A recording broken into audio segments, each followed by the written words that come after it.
Hey everyone. So recently, Elizabeth Warren made another very blatant pivot away from Medicare for All. And Cenk Uygur of the Young Turks recently defended this pivot. And so I'm going to show you guys. This is a clip from the Young Turks YouTube channel. And so it has Elizabeth Warren in her kind of pivot away from Medicare for All. It's not really a pivot just because she's already moved away from Medicare for All. It's more of like doubling down. And then immediately following is Cenk Uygur giving his opinions on why he feels like this pivot or doubling down is a good thing. And I thoroughly disagree with him. So let's take a look at the clip. Do you think there'll be more of a receptivity to some sort of single payer healthcare system or some sort of hybrid but universal system? You know, I think there'll be a lot of receptivity. Look, I argued for Medicare for all. I think ultimately getting us to a single payer, I think it's what makes sense. But the question is, how are we going to get there in a way that brings people in and people feel comfortable with it? I think right now people want to see improvements in our healthcare system. And that means strengthening the Affordable Care Act. We should be doing that anyway. That should be easy. We should be doing it right now. So she had wavered on Medicare for All again, like in November of last year, when she said that she would, if she gets elected, she would pass Medicare for All in two phases with a public option in phase one. And then toward the end of her first term, that's when she would start fighting toward a single payer healthcare system. At that point, for me at least, it became abundantly clear that she had no intention to fight for Medicare for all. But now this is being framed as, oh, Elizabeth Warren is pivoting away from Medicare for all because she wants to appeal to Biden so she can be chosen as his VP pick. So, Cenk, what do you make of this? Go get him. Love it. I agree with her. As you can tell, Anna does not. Nope. So let me explain. Do I want to do Medicare for all more than anything? Absolutely, positively. Do I think that Elizabeth Warren wants to do Medicare for all? Yes, I do. We can disagree about that. That's okay. Do I think it's important for Elizabeth Warren to be picked as a vice president? Absolutely. She is by far the most progressive candidate out there possible. Joe Biden is going to be 78 years old when he's sworn in. I don't want to jinx it if he's sworn in. And there's been a lot of talk about him only serving one term. Nothing is more important than who his VP is. And I will take the second most progressive senator. And if you say no, I caught feelings. I still have those feelings, and that's going to decide that make me choose someone less progressive than her. That's, to me, I can't countenance that. I'm practical. And so that's kind of Cenk Uygur. He's outlined his opinion. So let me just start off where I agree with Cenk. I do think that of the names that are being floated around, I think that Elizabeth Warren would be the best of those names. But I don't think that what she's doing is productive. I think that we should be uncompromising in some of our beliefs as progressives. I think that we should be firm in Medicare for all. That's no budging. And like the thing is like just progressives are like really, and I'm speaking as a progressive. I are very bad at debating and like, or not debating, but like negotiating, and like getting what we want done. And just because there's just so much of this like pressure, and I understand there's so much pressure to like move to the middle.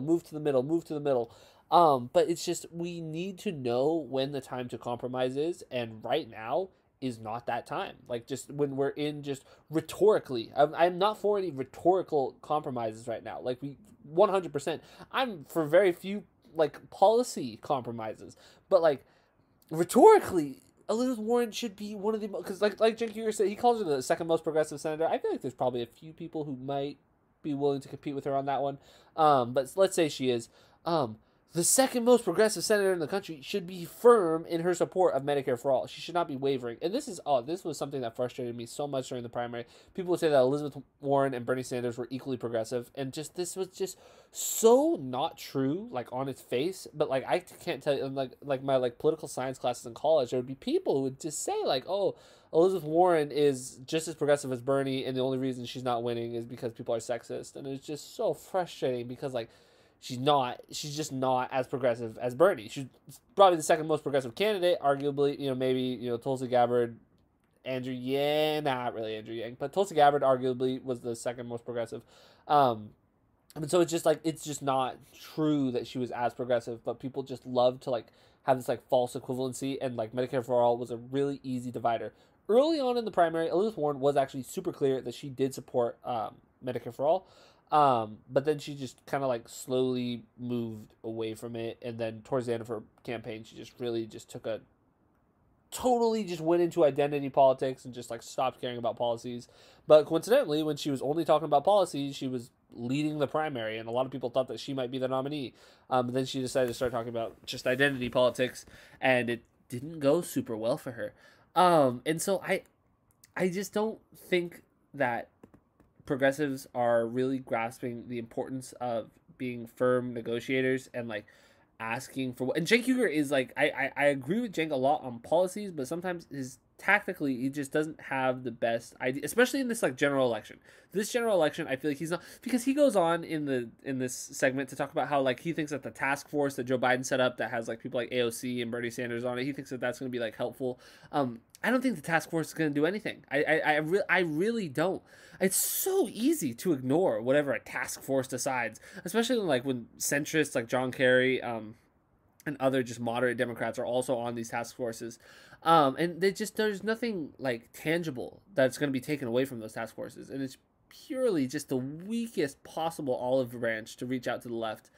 And just Joe Biden, Cenk Uygur says that Joe Biden has just made a ton of concessions to the left since he became the nominee. And it's no, a ton of concessions would be, oh, I support Medicare for All now. Oh, I support ending the wars now. I'm going to raise the minimum. So to be fair, Joe Biden does say that he's going to raise the minimum wage to $15 an hour. I don't believe him when he says that, because when he was vice president, the Obama administration did no raises to the minimum wage for 8 years. Zero times did they raise it. Do I think that Joe Biden as president is going to effectively double the minimum wage? No, I don't. I don't think he's going to do it. I think he's just saying it. And that's why it's so important. While what people are proposing is important, I think that's the most important thing. You should look at people's policy proposals. But second, when you're looking at who to vote for, you should look at their record, because that is very important as well. It is an indicator of whether or not they're telling the truth. Then the third most important thing I think you should look at is how they plan on getting their policies implemented. Those are the three most important things that I think you should look at.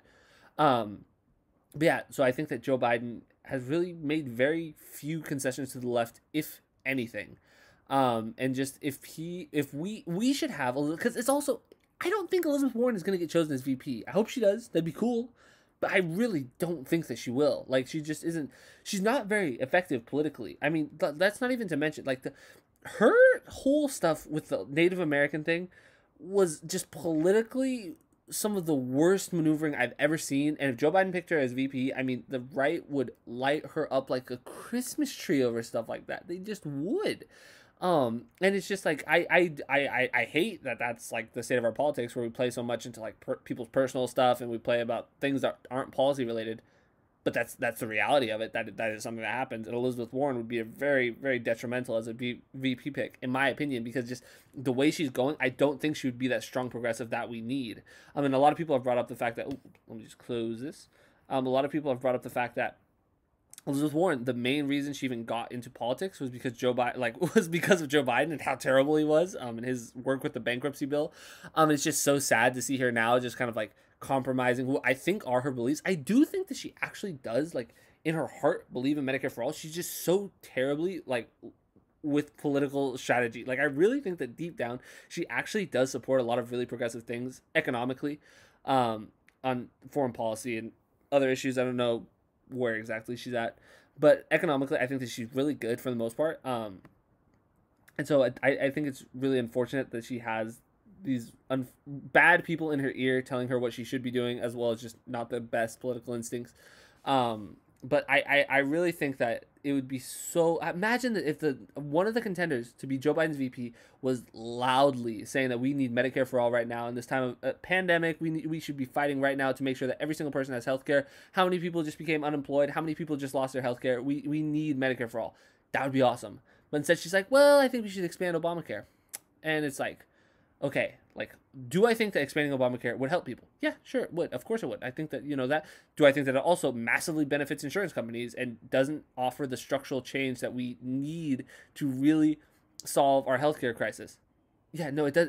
Expanding the Affordable Care Act, expanding Obamacare, that doesn't do what needs to be done. And people will say like, well, it still helps some people. And it's like, okay, but what we need is possible. And what we need is popular. Medicare for All is incredibly popular. And so it's like, it's not enough to say like, oh, well, this thing would be like marginally better, so like that's all we should ever fight for ever. It's like, no. You fight for literally shoot for the moon, and even if you fail, you land on amongst the stars. Like, that is what we should be doing. Progressives do not do that, and it's just so unfortunate to see someone like Elizabeth Warren, who people consider a progressive, she's not loudly for Medicare for All. And this is just, just a string of what I feel like are disappointing decisions that Elizabeth Warren has made. As someone who I really think that she has a lot of really strong beliefs. She's very strong. The Consumer Financial Protection Bureau, that exists because of Elizabeth Warren. And I think that she's done a lot of good in the Senate, and I think she is very progressive, but I think that she's just recently, especially, just fallen away from who she is in that regard. And she's really trying to like play this like establishment game. And I don't think it's going well, because I don't think that she's compromising her beliefs, and I don't think she's even going to come away with anything of it. Like, maybe she ends up in Joe Biden's administration, but I really think the chances of her being VP incredibly small. So, we'll see what happens. Hopefully I'm wrong on that one. Hopefully she does become VP. But if you guys disagreed with anything I said in this video, please leave a comment down below. But if you enjoyed the video, make sure to like and subscribe, and have a great day.